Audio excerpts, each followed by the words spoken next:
Welcome back everybody to Super Mario Odyssey Task Season 3. And with the first analysis segment with SmallAnt 1 and myself. We are really sorry for the technical difficulties last time. We were not able to record an analysis segment in time and get it to you, but we are gonna make it back to you today. This is Season 3, this is task number 2 in Luncheon Kingdom, and SmallAnt is joining me again for some analysis. What's up, SmallAnt? Hi there. And I'm gonna be the Lim Cube as usual. I'm gonna ask you the question, SmallAnt, how did you come up with this task? What inspired you to be in Luncheon Kingdom? What inspired you to these objectives? Well, walking around in Luncheon Kingdom, we had a task in Season 1 with Luncheon Kingdom that involved forks and killing some enemies and collecting regionals, so I didn't want it to be too similar to that task. So I looked around and tried to find objectives that were unique to Luncheon, but different from those. So I found that there aren't a lot of enemies with hats on in this kingdom, so I thought that would be a unique objective. And then of course there's the beans everywhere, so that was an option. And I also kind of decided to mix it in with the bumps as well to give runners a choice on what they wanted to do. And then the other thing was, of course, there's lava everywhere. There's a bunch of different ways to get burned in the pot, in the Pepto, on the ground by the Fire Bros, and I figured that would be a cool objective to have a few different ways of completing it. And I think with this one, I wanted basically just a bunch of different fast routes that were close to each other, and I think I did achieve that with the results today, as you can see.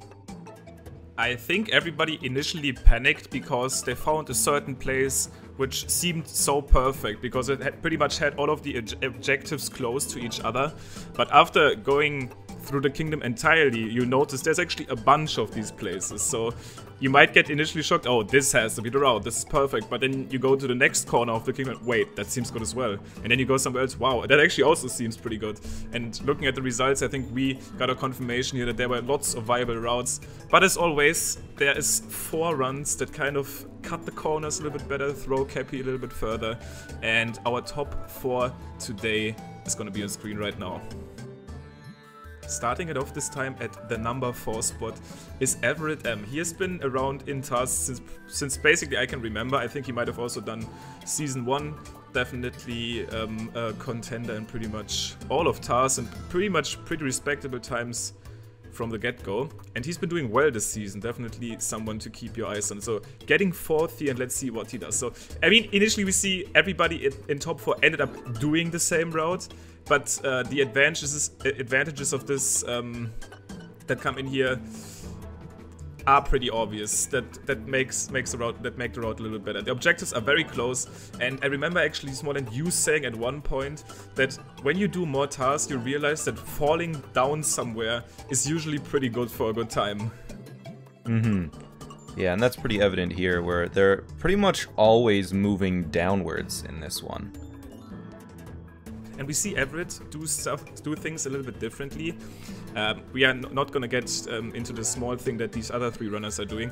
So let's just watch Everett's run first. He starts off actually by doing a dive into a spin throw and immediately starts rolling. That spin throw that he initially throws out on his way to the little bump actually knocks off one of the heads of the Fire Bros, so he's done with that. Instantly spin pounds and rolls off of that spot to basically fly to the lava, take the damage hit, and he's done with the task. Yeah, really, I think it's one of the only people, if not the only person, that managed to hit that hat off on the way down. A really unique way of completing that objective where he doesn't even really have to interact with it, it just hits it on the way by. One thing to obviously also notice how close these 4 runs are. I think we are looking at 0.2 difference basically between the first and the 4th. So this is extremely close. All of these 4 guys knocked it out of the park, but there's minor differences that ended up cutting the corners here better and get a little bit of a better time. Very, very close to Everett. We have the first appearance of XD Xbox Charger. The guy's pretty known for grinding segments in the best theoretical timesheet and having very, very talented like movement. People have been talking about it for a long time because they really kind of slept on him. He's not like he doesn't really have a really good any percent time or something, but his movement is just way, way, way above average, and I think definitely shows it off here. And he definitely does a little twist. The number 2 and number 1 will also do that, but he's the first one to show this off here in the top 4. Because he doesn't get hit by the Pepto, instead he gets hit by the fire bro itself. So he basically uses the same fire bro to take his head off and get shot with that fireball. With his route and his movement, it's almost exactly the same as Miles' movement, because they both do the roll, they both do the dive and the spin pound, and they do the spin throw. The movement is almost exactly the same, but it seems like the one difference, it's very subtle, but I think Miles manages to roll slightly earlier and just start everything a little bit earlier, because you can start moving before that camera or before the screen starts showing.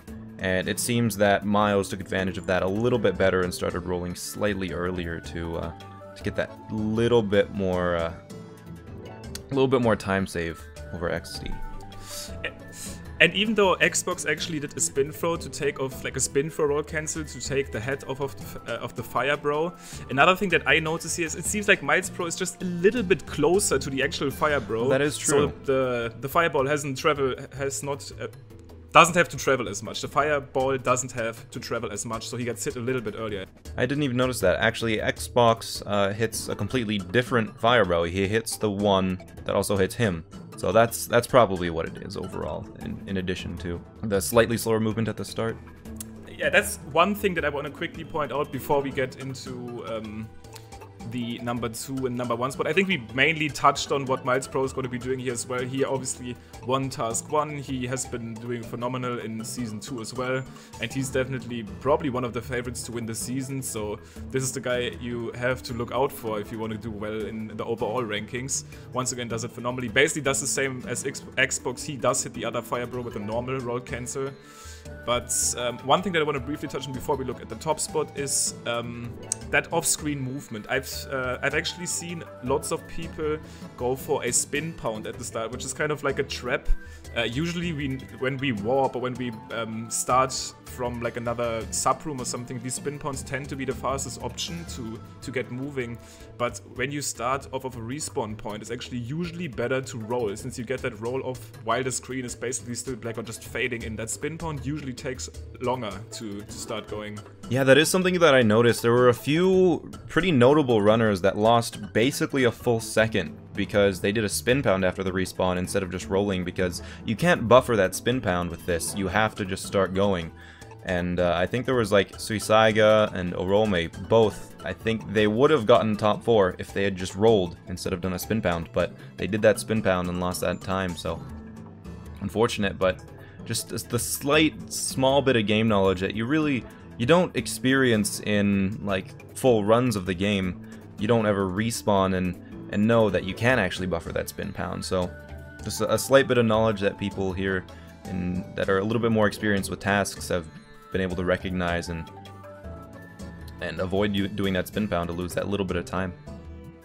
That also shows us though how great tasks are for every skill level, because even though these guys have very crazy and very well polished movement, everybody can still learn a little detail in pretty much any task. Like, you learn something. I look back to Season 2 when people learned about that non-hold Y bullet bill mechanic, or something like here, rolling off screen potentially being faster. Some little details always get revealed with these tasks because they get so crazily optimized, arguably even more optimized than some parts of an any % run, because this is a sub 4-second movement section. Everything needs to be polished here to make it to the top. So that's obviously very cool. Everybody is going to benefit from that. But anyways, we do have a winner this week, obviously. And it's actually Grady. Once again, a contender that comes back here from Season 2, a name that made it pretty high there in the ranks. I think he finished 4th at the end of the season, so definitely that does sound correct. Yeah, also a name to remember.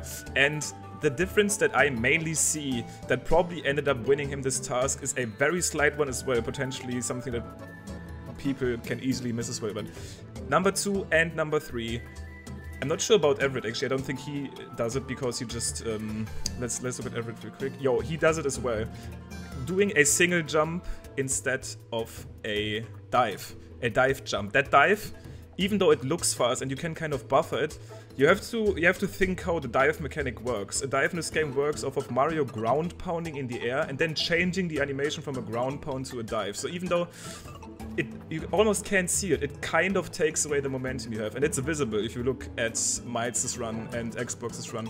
Grady keeps that momentum with the single jump and is able to spin point even quicker.